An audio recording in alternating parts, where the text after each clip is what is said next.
नमस्कार शिक्षार्थियों, मैं डॉक्टर आशीष श्रीवास्तव विश्व भारती शांति निकेतन से आप सभी शिक्षार्थियों का एनआईएस के इस स्टूडियो में हार्दिक स्वागत करता हूं। शिक्षार्थियों, गणित की इस चर्चा के दौर में हमारी जो चर्चाएं चल रही हैं उसमें आज का जो हमारा विषय है वह विषय है गणित के भय और असफलता के डर से बच्चों को मुक्त कराना। शिक्षार्थियों, यह बहुत गंभीर विषय है। गंभीर इसलिए है क्योंकि जो गणित के प्रति जो भय है और गणित के में जो असफलता है, इसका जो डर है बच्चों में, वह बहुत ही हानिकारक है हमारे बच्चों के लिए, हमारे समाज के लिए। जाने अनजाने कहीं न कहीं शिक्षक, स्कूल, माता पिता, संगी साथी और समाज का वह तबका जहाँ बच्चा अपने जीवन को जी रहा है, कहीं ना कहीं जाने अनजाने हम सब उसके पीछे जिम्मेदार हैं। शिक्षार्थियों, यह एक गंभीर विषय है और इस पर आपका जो कदम होगा वह कदम समाज के लिए बहुत हितकारी होगा। तो हम अगर यह देखें कि ये जो भय है, ये जो असफलता है, इसका ये है क्या, तो हम ये देखते हैं कि गणित को लेकर हमारे समाज में कुछ अजीबोगरीब धारणाएं प्रचलित हैं। जैसे गणित एक ठोस विषय है, जैसे अन्य विषयों की तुलना में गणित ज़्यादा कठिन होता है, जैसे यह बेहद नीरस विषय है, जैसे अध्यापक, जो गणित के अध्यापक हैं, वे बेहद गंभीर होते हैं, वे हंसते मुस्कुराते नहीं हैं। और शिक्षार्थियों, इसी तरह से लड़कियों के बारे में यह धारणा प्रचलित है कि वे गणित में कमज़ोर होती हैं। आश्चर्य का विषय यह है कि इन धारणाओं का कोई वैज्ञानिक आधार नहीं है, फिर भी ये हमारे समाज में प्रचलित हैं। और गणित के प्रति जो ऐसी धारणाएं हैं कि यह ठोस विषय है, यह अन्य विषयों की तुलना में कठिन है, यह नीरस है, अध्यापक गंभीर हैं, हंसते मुस्कुराते नहीं हैं, लड़कियां गणित में कमज़ोर हैं, इन सारा ये जो धारणा है, इस धारणा के साथ बच्चा कहीं ना कहीं गणित के लिए एक पूर्वाग्रह बना रहा है और उस पूर्वाग्रह के कारण वह गणित को एक कठिन विषय मानने लगा है। जबकि है बिल्कुल इसका उल्टा, गणित बहुत ही मज़ेदार, मनोरंजक और हमारे दैनिक जीवन से जुड़ा हुआ विषय है। और यह ऐसा विषय है जिस पर अगर आप महारत हासिल करते हैं, अगर आप इस पर आरामदायक स्थिति में अपने को महसूस करते हैं, तो अन्य विषय भी आपके लिए सरल लगने लगेंगे। इस तरह से गणित, राष्ट्रीय शिक्षा नीति 1986 में गणित को कक्षा में गणित को हर विषय का वाहन कहा गया है।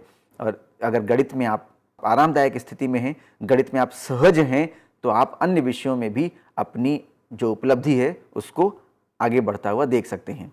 शिक्षार्थियों, यहाँ एक और सोचने की बात है कि जो पहली बार जो बच्चा स्कूल जा रहा है, क्या वह बच्चा गणित से पूर्णतः अनजान है? क्या वह बच्चा बिल्कुल खाली दिमाग से स्कूल में जा रहा है? एक ब्लैंक स्लेट जिसको हम कहते हैं उसके साथ वो जा रहा है? क्या उस बच्चे को क्लास में जाने से पहले उसके पास किसी भी तरह का पूर्व ज्ञान नहीं है? नहीं, यह सारी बातें गलत हैं, क्योंकि वे बच्चे जो पहली बार स्कूल जा रहे हैं, पहली बार कक्षा के अंदर जा रहे हैं, वे बच्चे रुपया पैसा समझते हैं, टॉफ़ी और रोटियां गिन सकते हैं।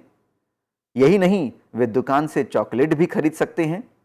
इसके अलावा उन्हें कम ज़्यादा का भी अनुभव है, उन्हें हल्का भारी का भी अनुभव है, उन्हें छोटा और बड़ा का भी अनुभव है, और उन्हें दूर और पास का भी अनुभव है। और शिक्षार्थियों, जैसा कि हम जानते हैं, ये जो हमने बातें कहीं, कम ज़्यादा, हल्का भारी, छोटा बड़ा, दूर पास इत्यादि, धीरे धीरे गणित के लिए आधार प्रदान करता है। अब जब ये हमारा जो बच्चा है उसके पास ऐसे पूर्व अनुभव हैं, ऐसे अनुभव जिसमें वह बच्चा स्कूल जाने से पहले रुपया पैसा गिन सकता है, टॉफ़ी चॉकलेट गिन सकता है, घर में रोटियां गिन सकता है, चॉकलेट खरीद सकता है, छोटे बड़े का हिसाब कर सकता है, इन सारे पूर्व अनुभवों के साथ जैसे ही बच्चा स्कूल जाता है तो उस बच्चे की समझ आखिर गड़बड़ा क्यों जाती है? क्या ऐसा होता है कि उस स्कूल पहुंचते ही उस बच्चे की समझ जो है वो गड़बड़ा जाती है और वो गणित से घबराने लगता है, वही गणित जो वह क्लास में घुसने से पहले अपने जीवन में करके आया है। अतः कहीं ना कहीं उस प्रक्रिया में कमी है, वह प्रक्रिया जिसके साथ बच्चे का गणित से परिचय कराया जा रहा है। उस प्रक्रिया में ही कहीं ना कहीं कमी है, क्योंकि बच्चा जो क्लास में आया है, बच्चा जो कक्षा के अंदर आया है, वह बच्चा गणित का एक पूर्व ज्ञान लेकर के आया है। जैसे कि हम जानते हैं कि कक्षा में अक्सर गणित की जो विशेष करके जो कक्षा है, उस कक्षा में मूर्त वस्तुओं का प्रयोग हम नहीं करते हैं, और चूंकि हम मूर्त वस्तुओं का प्रयोग नहीं कर रहे हैं, अमूर्त जो संकल्पनाएं हैं उसके साथ हम बच्चे को जो अनुभव प्रदान कर रहे हैं, उस अमूर्तता के कारण वो बच्चे डर जाते हैं। इस भय का कारण शिक्षक का रूखा व्यवहार और अरुचिकर अध्यापन भी हो सकता है। शिक्षार्थियों, यह समझने की जरूरत है कि जब प्राथमिक स्तर पर हमें मूर्त वस्तुओं का उपयोग अधिकाधिक करना है, प्राथमिक स्तर पर शिक्षक का रूखा व्यवहार बिल्कुल भी स्वीकार्य नहीं है। अरुचिकर अध्यापन तो संभव ही नहीं हो सकता अगर हम बच्चे को गणित में सहज बनाना चाहते हैं तो। इसके साथ ही शिक्षकों द्वारा बच्चों की गलतियों को नकारात्मक नजरिए से देखना भी उनमें अपराध बोध पैदा कर सकता है और वे गणित के भय के शिकार हो सकते हैं।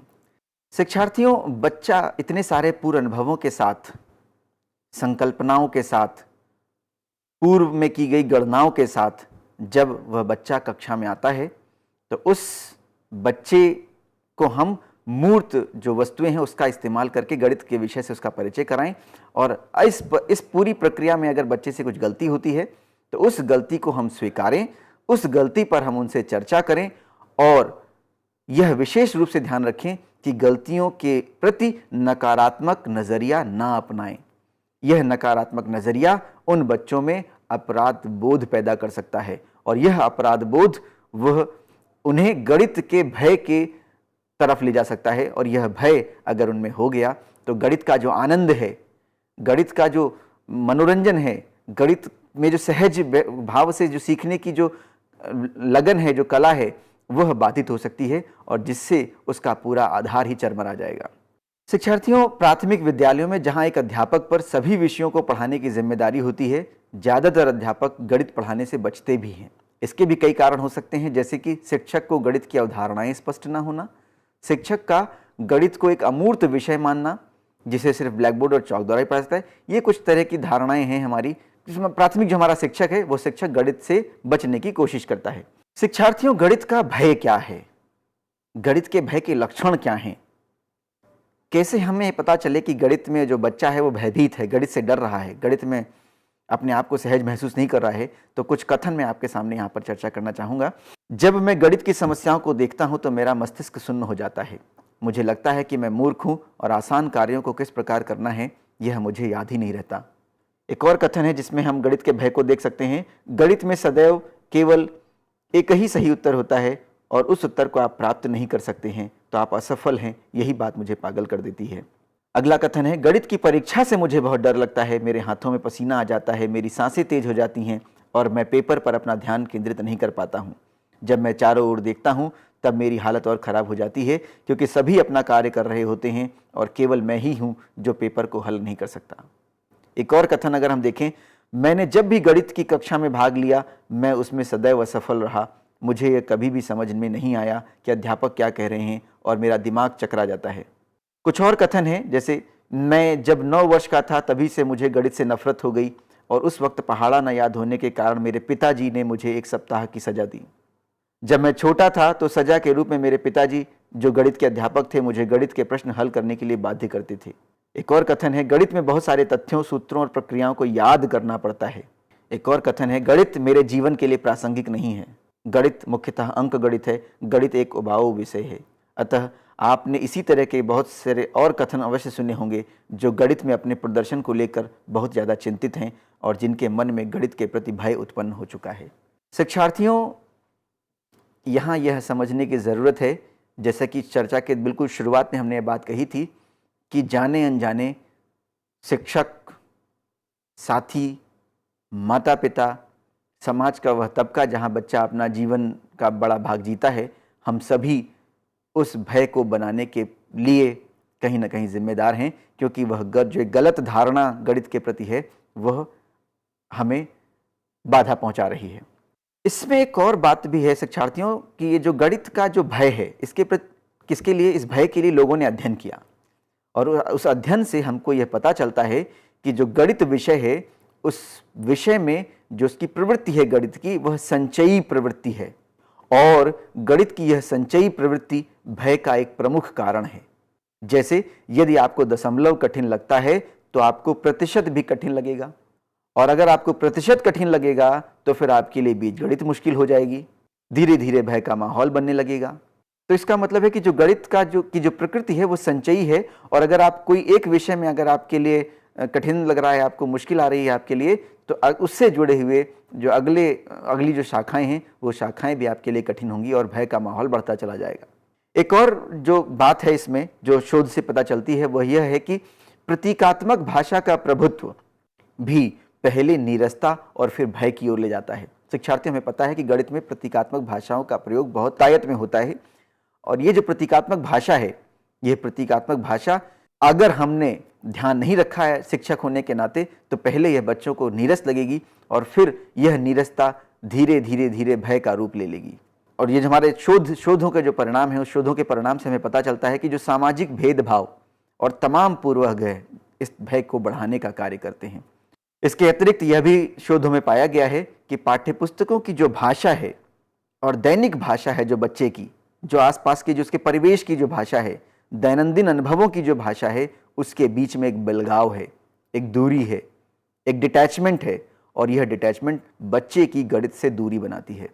तो शिक्षार्थियों, गणित की संचयी प्रवृत्ति, प्रतीकात्मक भाषा का प्रभुत्व, सामाजिक भेदभाव और पाठ्य पुस्तकों की दैनिक जीवन के अनुभवों से जो दूरी है, वह सब चीज़ें गणित को कहीं ना कहीं गणित के प्रति भय उत्पन्न करती हैं। जैसे कि हम पहले भी चर्चा कर चुके हैं, अमूर्त अवधारणाओं की समझ उनमें आसानी से बने, इसके लिए एक सार्थक संदर्भ की जरूरत है। इस संदर्भ के लिए उनको हम एक क्रम में अनुभव दें। ये अनुभव पहले ठोस वस्तुओं के साथ दें, फिर हम उस अनुभवों को भाषा बोलकर अनुभवों के बारे में बताएं, फिर हम उसको अनुभव को जो चित्रों के द्वारा हम उनको बताने की कोशिश करें, और फिर हम उन जो चित्र हैं उन चित्रों तक जब उसकी समझ बन जाती है तो प्रतीक अनुभव को लिखित प्रतीकों द्वारा व्यक्त करना सिखाएं। शिक्षार्थियों, बच्चों को गणित सिखाने का सबसे उचित तरीका यही है कि पहले उन्हें मूर्त वस्तुओं के द्वारा प्रत्येक चीज का अभ्यास कराया जाए, फिर चित्रों के रूप में उसे ब्लैक बोर्ड पर लाया जाए, तत्पश्चात उसे संख्या के रूप में प्रदर्शित किया जाए। ऐसा करने पर वे गणित की अमूर्तता से भयभीत नहीं होंगे और सहज रूप से गणित के प्रत्येक रूप से घुल मिल जाएंगे। स्कूल आने वाला प्रत्येक बच्चा कंचे, गेंद, इमली के बीज, पैसों, सिक्कों आदि से भली भांति परिचित होता है, और यह जो उसका जो परिवेशी अनुभव है, इस अनुभव के द्वारा हम विभिन्न प्रकार के खेल खेलते हुए बच्चों को उनका परिचय गणित से करा सकते हैं। शिक्षार्थियों, कुछ उपाय भी हमें ध्यान में रखने चाहिए, जैसे उचित शिक्षण विधि। हम प्राथमिक स्तर पर विशेषकर आगमनात्मक जो विधि है उसका उपयोग करें, मूर्त वस्तुओं का उपयोग करें, गणितीय मनोरंजन का उपयोग करें, पहेलियों का, कूट प्रश्नों का, खेल खिलौनों का उपयोग करें, और सबसे इंपॉर्टेंट बात यह है, सबसे महत्वपूर्ण बात यह है कि परिवेशीय ज्ञान जो है बच्चे का, जो उसका दैनिक अनुभव है, उस अनुभव के साथ हम गणित को जोड़ करके ही आगे बढ़ें। जैसे ही हम उस परिवेशी ज्ञान से गणित को अलग करेंगे, गणित धीरे धीरे नीरस, यांत्रिक और भयपूर्ण होता चला जाएगा। कक्षा के बाहर गणित खोजने की कोशिश करें और उपयुक्त आकलन करें बच्चे का पूरे संदर्भ में उसका आकलन करें, न कि उसके हम परिणाम पर आधारित आकलन करें। शिक्षक बेहतर तैयारी के साथ क्लास में जाए और पाठ्यचर्या जो है उसका परिवेश के साथ उपयुक्त जुड़ाव हो। पाठ्यचर्या परिवेश से कटी हुई अलग नहीं होनी चाहिए। अगर पाठ्यचर्या परिवेश से अलग है, पाठ्यचर्या और परिवेश के बीच में बिलगाव है, तो वह बच्चा गणित से अपनी दूरी मानेगा, गणित को अपने जीवन से कटा हुआ समझेगा, और यह कहीं ना कहीं यांत्रिकता, भय और नीरसता की तरफ ले जाएगा। शिक्षार्थियों, आशा करता हूं आपके लिए चर्चा सार्थक रही होगी। धन्यवाद।